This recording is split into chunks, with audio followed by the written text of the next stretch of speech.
Didier Masuki bakasa moto. Todi mbela Didier Masuki. En Suisse, en Belgique, en France, partout, on a quitté Masuki, on a quitté Masuki, on a quitté Masuki. Parce que quand il a dit la mine, devant.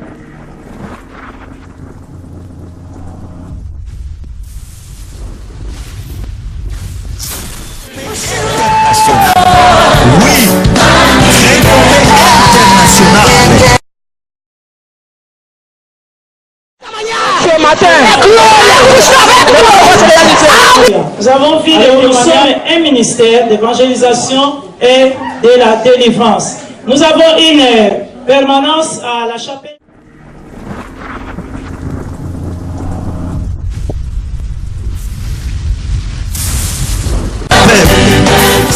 Contact avec Madame Apôtre Tina. Alors, l'apôtre Tina, je l'ai connue en Angola. Je suis parti en Angola, comme vous savez, je vais souvent en Angola, en Luanda. Et je l'avais déjà entendu parler d'elle, ça faisait au moins 7 ans passés. Et puis, lorsque je suis parti en Angola, je l'ai cherché. J'ai demandé aux gens aussi, il y a une femme que je travaille ensemble avec elle, qui m'avait aussi parlé d'elle.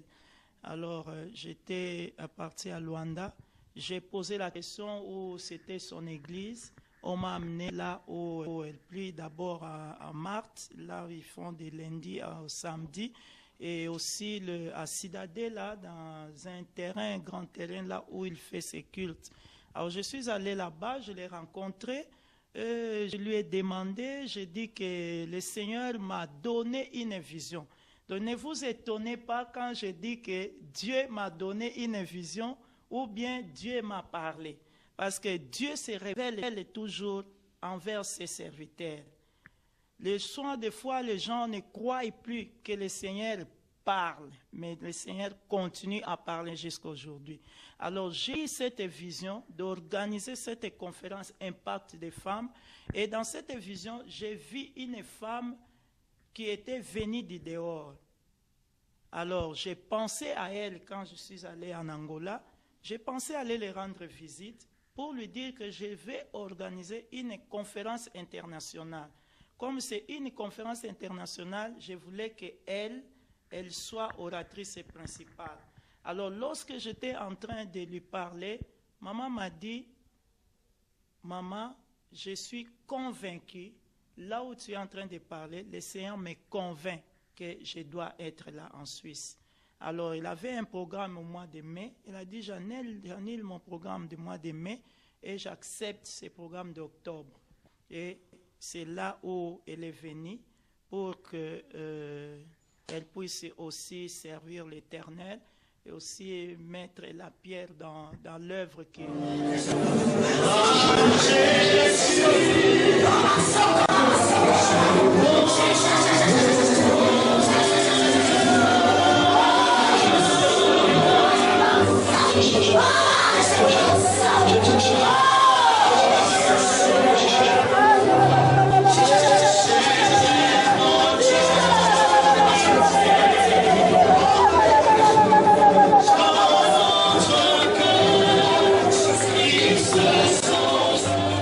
concerne des guérisons ou l'impact dans la parole et dans l'œuvre. Je vais dire que ce n'était que l'accomplissement de la parole. Parce qu'avant qu'elle vienne, j'avais reçu cette parole que l'Éternel allait faire de grandes choses au mois d'octobre. Que le Seigneur allait faire de grandes choses au mois d'octobre. Alors, le mois d'octobre, lorsque elle est venue aussi, et pendant cette conférence, nous avons vu de grandes choses que Dieu a opérées parce que c'était ainsi dit l'Éternel. Et je bénis Dieu pour cela. Alors, quel était votre sentiment pendant son passage ici en Suisse dans votre église? Quel a été votre sentiment pendant les 4 jours là parce que les gens ils étaient guéris?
paralytiques, ils ont marché.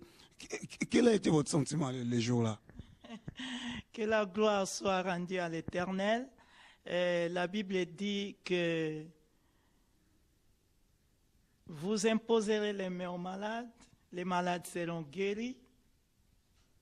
Alléluia. C'est la parole.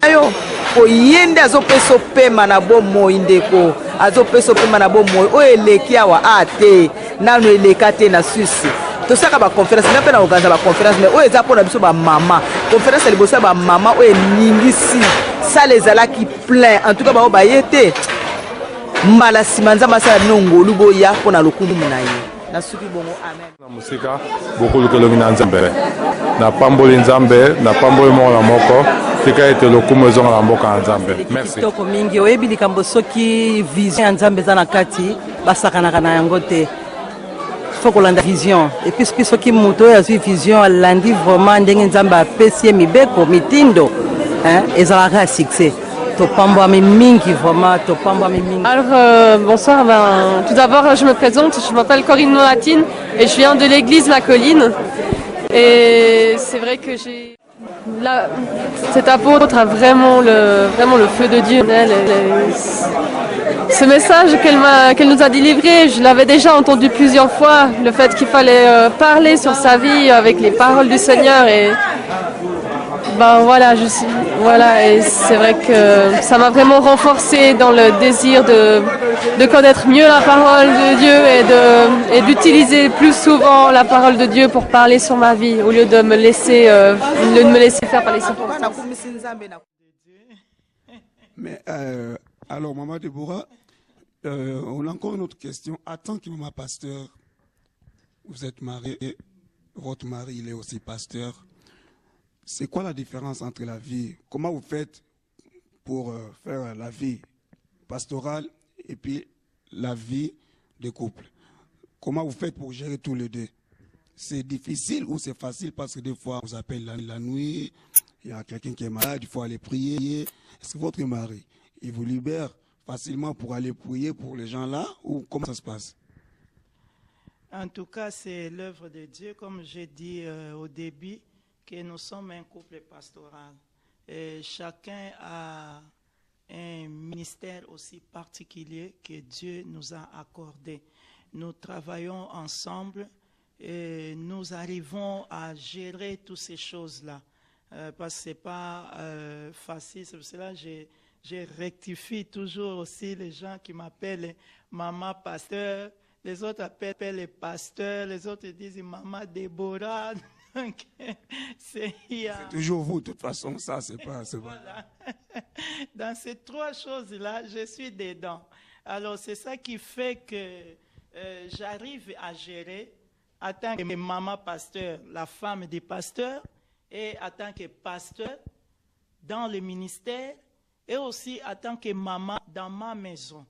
C'est parce que, je ne vous coupe pas, c'est pas facile, parce qu'à part la vie pastorale, votre mari, c'est un être humain aussi. Il a envie de manger aussi la semoule, par exemple, à midi, ou à 2h, ou à 3h. Dans ce sens-là que je parle. Oui, je comprends très bien.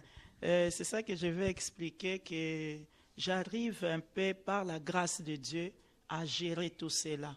Parce que quand je suis à la maison, comme pour le moment, je ne travaille pas, et je cherche toujours, si jamais je travaille, je cherche toujours un travail qui peut me libérer. Que je sois vraiment beaucoup plus à la maison que dehors. Parce que dehors, je peux être souvent le soir. Et le soir, tous les enfants sont à la maison, ça peut m'arranger. Mais la midi, des fois, comme mon mari, pour le moment, il est aussi à la maison. On est là, on mange ensemble à midi avec les enfants. Et l'après-midi, on a aussi le temps de sortir pour aller rendre visite à nos sœurs, à nos frères. Et aussi, on va prier. Les soirs, si comme aujourd'hui, ce soir, nous avons l'intercession, je serai là à l'intercession avec lui. Alors, merci, Mme Déborah. Il y a un verset biblique là qui nous dit, parce que nous aussi, on est des chrétiens, hein, il y a un verset biblique là qui nous dit, c'est dans 1 Timothée 2, 9 à 15. Comme quoi qu'une femme n'a pas l'autorité d'être devant elle pour prêcher, de ne pas mettre des boucles d'oreilles et tout ça. Vous pouvez expliquer au peuple de Dieu pour qu'ils puissent comprendre les versets-là? En tout cas, moi, j'appelle toujours ces versets polémiques. Je dis versets polémiques, et pourquoi? Parce qu'il y a beaucoup de gens qui posent cette question. C'est vrai que vous n'êtes pas les premiers. Il y a toujours les gens qui demandent lorsqu'une femme parle. Alors la question est que quand nous lisons la parole de Dieu, nous devons savoir dans quel contexte que cette parole est donnée. Parce qu'il y a beaucoup de gens qui disent du coup, non, Paul a interdit la femme de ne pas prêcher. Elle dit la femme doit mettre les voiles pour prêcher, pour entrer à l'église. Les femmes ne doivent pas mettre des bijoux. Alors il y a tous ces gens qui posent ces questions, mais moi je réponds à chaque fois en disant que c'est même Paul qui a dit à la femme de garder silence, de ne pas prêcher la parole. Et c'est même Paul aussi qui a écrit dans Galates, comme papa a donné l'exemple, la référence dans le livre de Timothée. Timothée chapitre 2 à partir du verset 9. Mais le même Paul a dit aussi dans Galates 3, il a dit la même chose au verset 23, il a dit, il n'y aura ni femme, ni homme, ni grec, ni juif, mais nous sommes tous un en Jésus-Christ. Alors, quelle est la contradiction maintenant? Est-ce qu'on va dire que Paul s'est trompé en disant encore que dans le Seigneur, il n'y a pas de femme, dans le Seigneur, il n'y a pas l'homme, dans le Seigneur, ni juif, ni grec? Il ne s'est pas trompé, mais c'est pour ça que je dis il faut que les gens regardent dans quel contexte que Paul avait parlé. Et Joël dit ceci, dans Joël chapitre 2, la Bible dit ceci, que dans les derniers jours, je répandrai mon esprit sur toute chair, sur vos fils, vos filles, les vieillards, tous ces gens-là. Et la Bible déclare encore, sur mes serviteurs et mes servantes. Et je pose la question pour ceux qui parlent bien français, je dis toujours, mais quelles sont les servantes? Les servantes sont des femmes, n'est-ce pas, papa? Bien sûr. Les servantes sont des femmes. Alors si Dieu va répandre son esprit sur les servantes, alors l'esprit de Dieu, c'est un esprit de force. L'esprit de Dieu, c'est un esprit de vérité, et la Bible nous recommande de dire la vérité. Alors j'ai l'autorisation de prêcher. Et il y a encore une question que je pourrais aussi répondre, comme la question de papa. Je peux répondre ceci. Je vous ai dit que moi, pour ce travail, j'ai reçu la révélation du Seigneur. Christ m'est apparu dans ma chambre. Il m'a confié cette mission.